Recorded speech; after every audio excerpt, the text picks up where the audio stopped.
Hello, I'm going to be doing a think aloud for you today with the book The Lemonade War by Jacqueline Davies. Now, presuming off the cover, we see lemonade, a glass of lemonade, and that reminds me of when people go and sell lemonade on lemonade stands.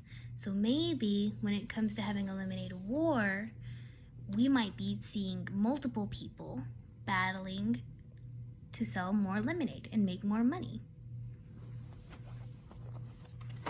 All right, I am going to read you chapter 1 and just a little bit of chapter 2.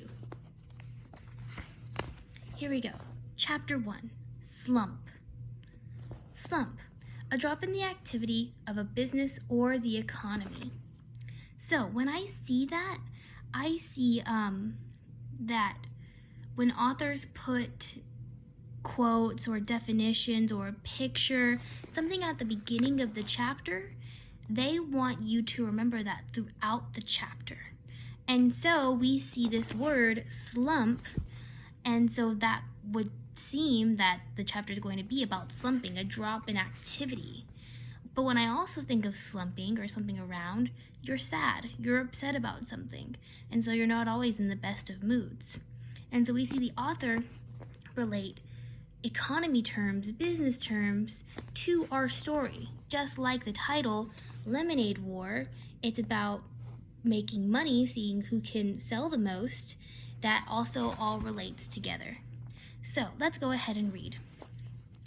Evan lay on his back in the dark, throwing the baseball up in a straight line and catching it in his bare hands. Thwop, thwop. The ball made a satisfying sound as it slapped his palm. His legs flopped in a V. His arms stretched up to the ceiling, and the thought that if he missed, he'd probably break his nose made the game just interesting enough to keep going. Is Evan the one that's in a slump? I wonder why. On the floor above, he heard footsteps, his mother's, and then a long, loud, scraping, groaning sound. He stopped throwing the ball to listen. His mother was dragging something heavy across the kitchen floor, probably the broken air conditioner. A week ago, right at the beginning of the heat wave, the air conditioner in his mother's attic office had broken. The man from Sears had installed a brand new one, but left the old one sitting right in the middle of the kitchen floor. The Truskies had been walking around it all week. Scrape! Evan stood up. His mom was strong, but this was a two-person job. Hopefully she wouldn't ask him why he was hiding in the dark basement. And hopefully Jessie wouldn't be in the kitchen at all. He'd been avoiding her for 2 days now, and it was getting harder by the minute. The house just wasn't that big. So if I stop right there, I wonder, why is Evan trying to avoid Jessie? What's so bad about her that he needs to avoid her? That's something to think of as we keep reading. Evan had his hand on the railing when the scraping noise stopped. He heard footsteps fading to silence. She'd given up. Probably the heat, he thought. It was that kind of weather. Giving up weather.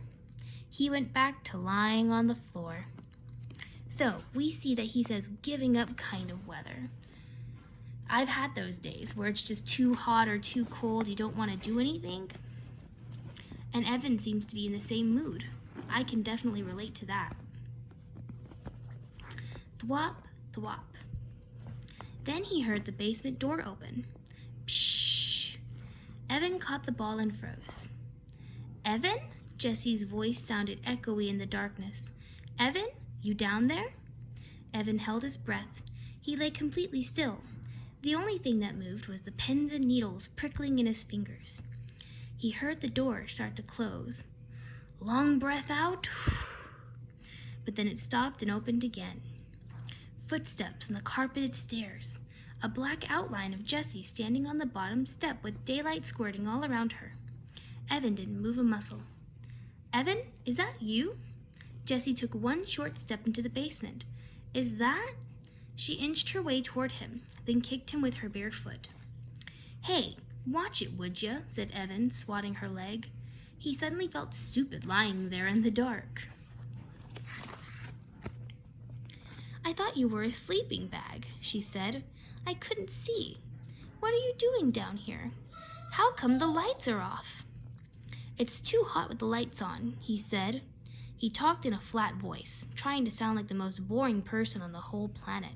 If he kept it up, Jessie might just leave him alone. "Mom's back in her office," said Jessie, lying down on the couch. "Working," she groaned as she said the word. Evan didn't say anything. He went back to throwing the ball, straight up, straight down. Maybe silence would get Jessie to leave. He was starting to feel words piling up inside him, crowding his lungs, forcing out all the air. It was like having a chest full of bats, beating their wings, fighting to get out. "She tried to move the air conditioner, but it's too heavy," said Jessie. Evan tightened his lips. "Go away," he thought. "Go away before I say something mean." "It's gonna be hot all week," Jessie continued, "in the 90s, all the way up till Labor Day." So, stopping there, Evan says he wants to say something mean. Why is he in this slump? Is it because of Jessie? Sometimes siblings can be the reason why people have bad moods. And so, maybe. Let's keep going. Thwop, thwop. "So, what do you want to do?" Jessie asked. "Scream," thought Evan. Jessie never got it when you were giving her the big freeze. She just went right on acting as if everything were great. It made it really hard to tell her to bug off without telling her to bug off. Whenever Evan did that, he felt bad. "So, what do you want to do?" Jessie asked again, nudging him with her foot. It was a direct question. Evan had to answer it or explain why he wouldn't, and he couldn't get into that. It was too complicated, too hurtful. "Huh? So what do you want to do?" she asked for the third time. "Doing it," said Evan. "Nah, come on, for real." "For real," he said. "We could ride our bikes to the 7-Eleven, she said. "No money," he said. "You just got $10 from Grandma for your birthday." So it seems that Evan really doesn't want to hang out with Jessie, but Jessie's just not getting the message. Let's see how it turns out. "Spent it," said Evan.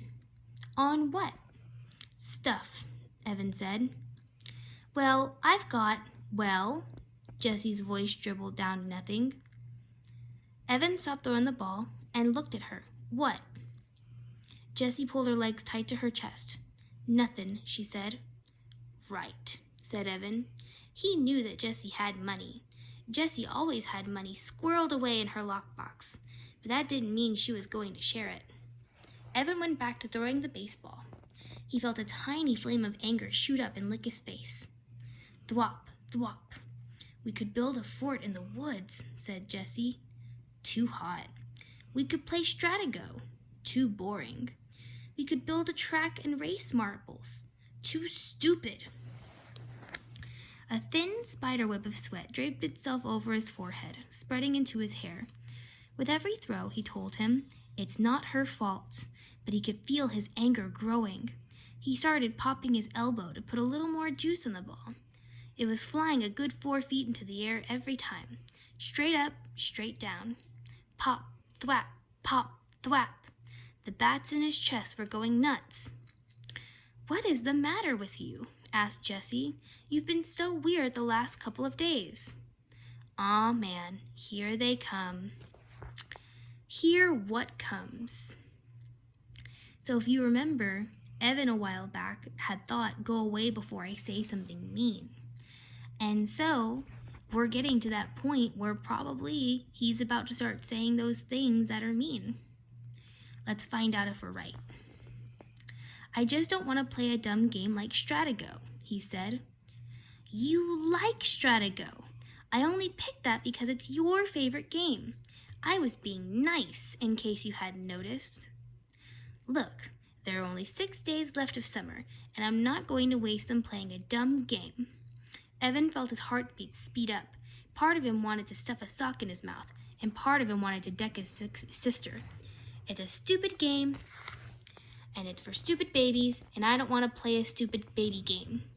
Pop, thwop, pop, thwop. Why are you being so mean?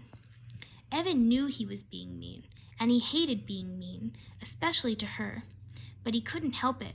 He was so angry and so humiliated and so full of bats, there was nothing else he could be, except alone, and she'd taken even that away from him. You're the genius, he said. You figure it out. Good. That would shut her up. For once. Evan watched the ball fly in the air. Is this because of the letter? Jessie asked. Crack.